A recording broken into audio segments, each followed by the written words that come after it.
everybody? Is everybody getting ready for the big weather change we're getting ready to have? Of course, here where I live in northeast Missouri, the temperature's been really, really low, and we didn't think we were going to get any weather like snow or ice or anything like that. But now they're telling me maybe 1 to 5 inches.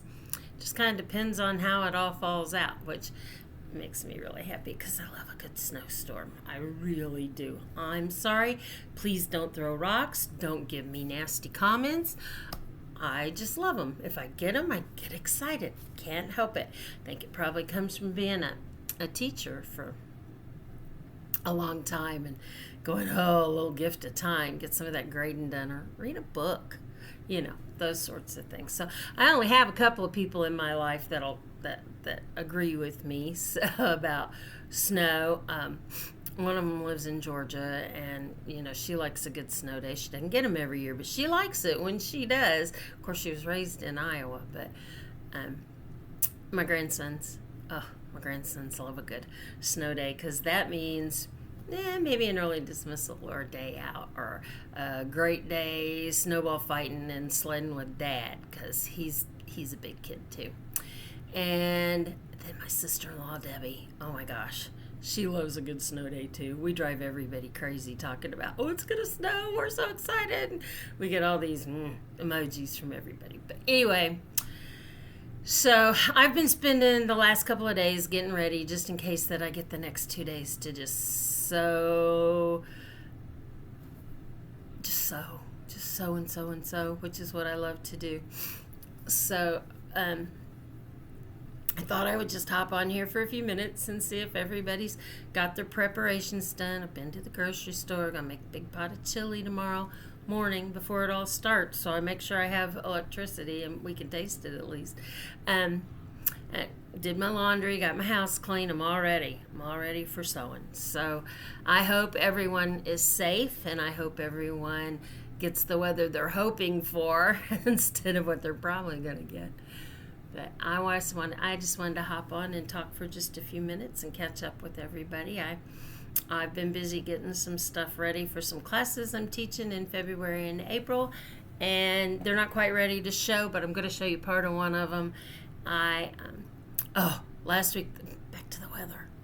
So last week, the weather was so good, I got to wear my new hoodie that I made, and I'm out of a quilt, and oh my gosh, it is so comfortable and so warm. It's a little big, but and it's a little stiff yet, but it was very heavily quilted, and the more quilting stitches that you put into a quilt, the heavier it gets and the stiffer it gets. So I think just a couple more washes and it'll be super soft and wonderful, and I've gotten a lot of fun compliments on it, and people who don't like that sort of thing haven't said anything at all. So there you go.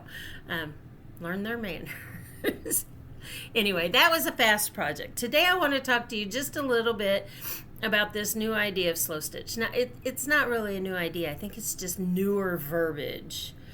I like a good slow stitch. I love to EPP. I love to embroidery. I like to knit. I like to crochet. I like to do all that stuff where I can sit and slowly take my time and enjoy myself. And a project that I can go back and forth to. Like I can do 4 things and then go back to it. Or I can wait a year and pull it out. That quilt that I quickly made that jacket out of, that quilt was a long time waiting for something to happen to it.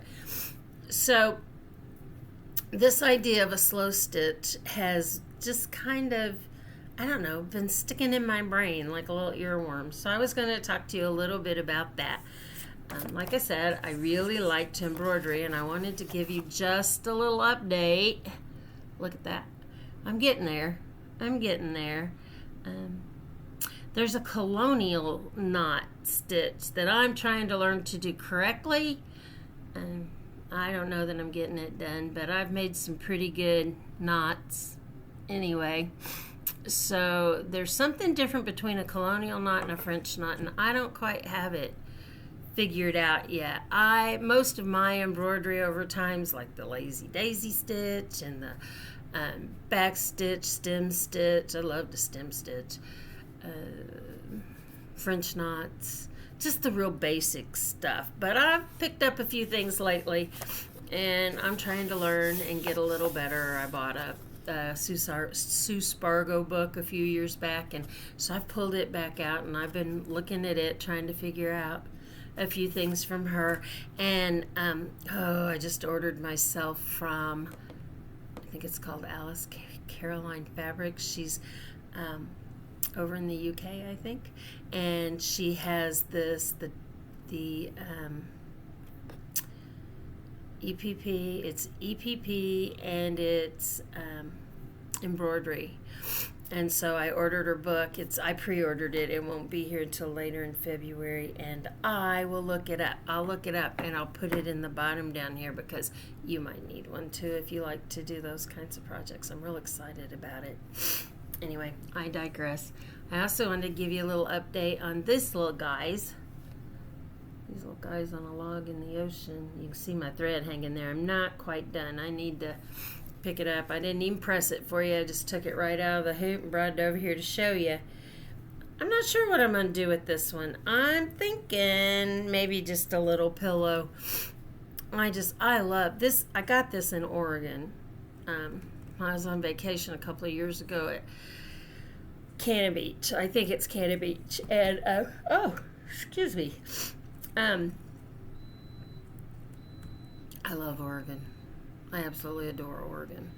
I would move there tomorrow if my husband came home and said, okay, I'm going to retire next week. Let's go. I'd just run out there and find me a place to live. I could do it. I would have to take my grandchildren with me. And maybe once in a while buy my kids an airplane ticket to come out and see me because I would get very, very homesick for them. But I could live out there. I really could.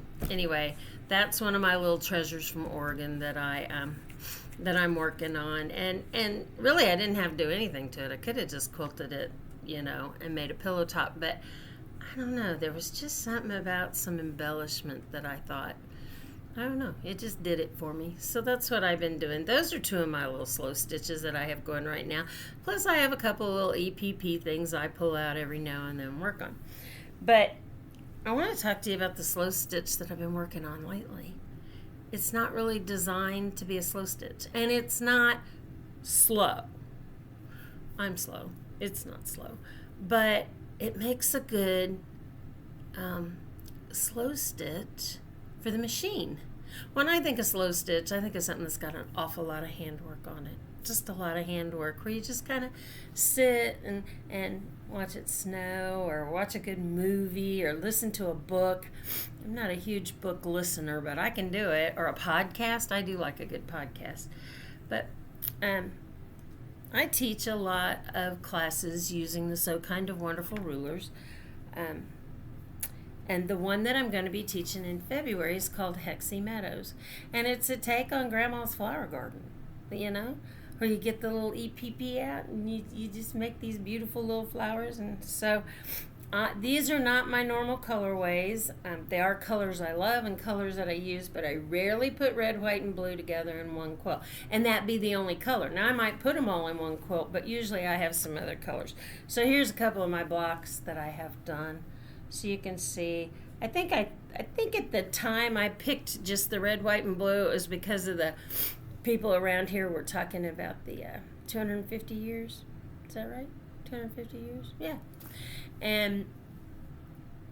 Or is it more than that? No, 250 years. Anyway,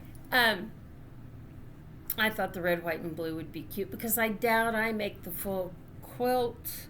I will make probably a lap size quilt. I think it's a 72 by 87 or something like that. I probably won't go that big since it's for a class, and I typically just teach people how to use the rulers and make the blocks.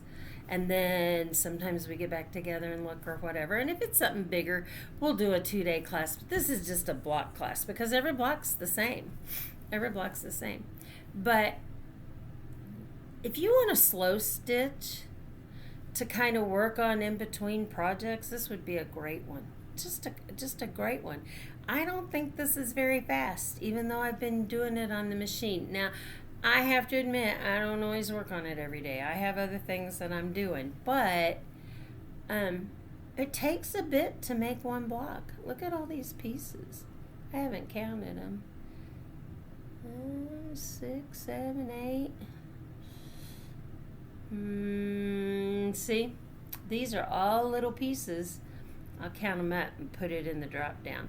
Anyway, you can chain piece it, but I'm finding it very difficult to chain piece anything but one block at a time. And not difficult in a bad way. Not difficult in a bad way. Kind of in a good way. Like, I can't, if other quilts, like, I have a new quilt pattern I'm writing, and it has, what does it have? It has Jacob's Ladder and Friendship Star. Jacob's Ladder and Friendship Star are the two blocks that are in it. Well, you can sit down and make Jacob's Ladder, the components to it, super fast and put those together.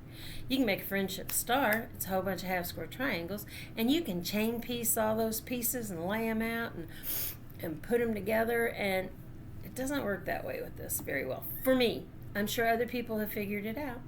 Probably the people who designed the quilt. So Kind of Wonderful. But for me, it just works better if I do one block at a time. So I have lately been referring to this as my new slow stitch.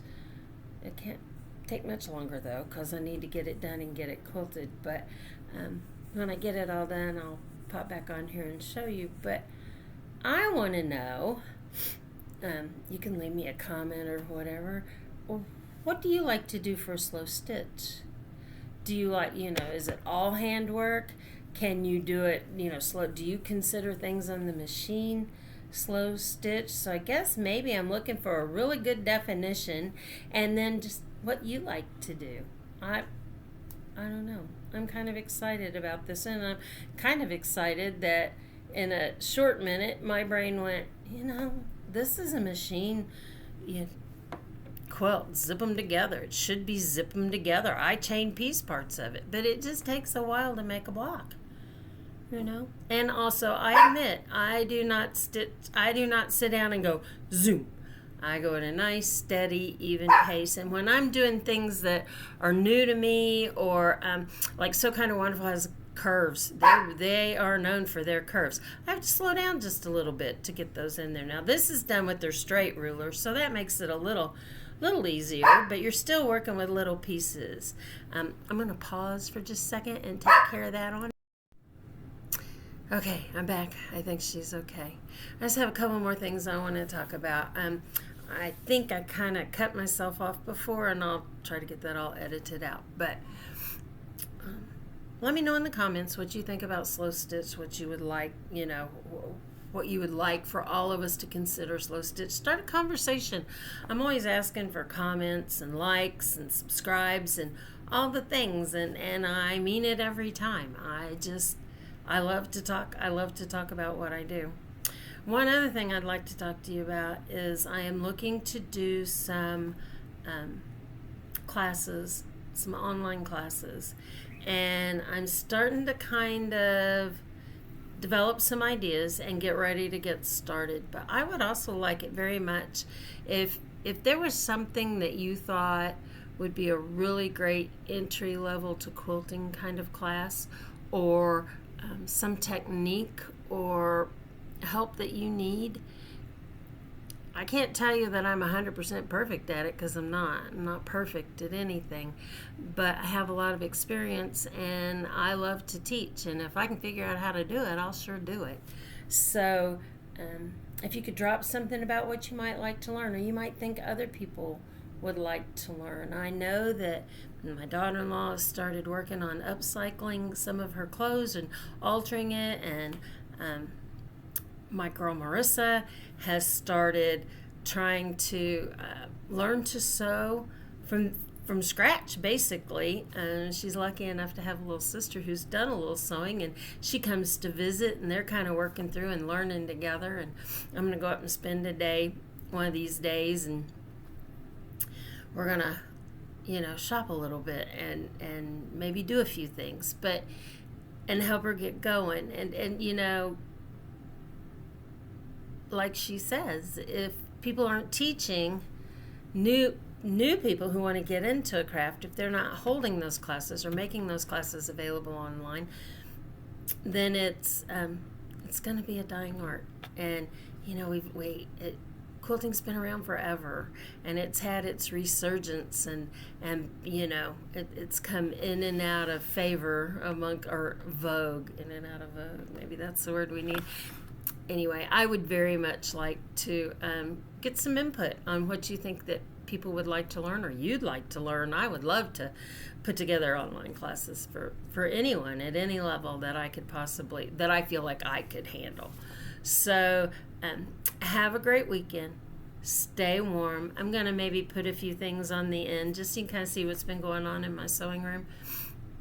Other than that, stay warm, stay dry, stay safe. If you happen to be somewhere where it's warm and hot and sunny, enjoy that. I would not. I would enjoy the sunny. I love the sunshine, but anything over 70 degrees and I'm done. I think that's why I'd move to Oregon in a New York minute. If my husband say, let's go, I'd be like, okay, let's just sell it all and buy new what we can. I'm teasing, but I would if it weren't for grandchildren and my two sons and my family and Eddie's family being right here close. I'd go. I don't know if he would, but I would. Anyway, I think he would. He likes that ocean, that northern ocean, and we've really fallen in love with the western side. We've done the eastern side, now we've done the western side of the country, and woo, we like it. Anyway,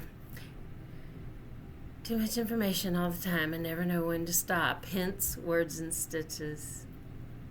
Bye.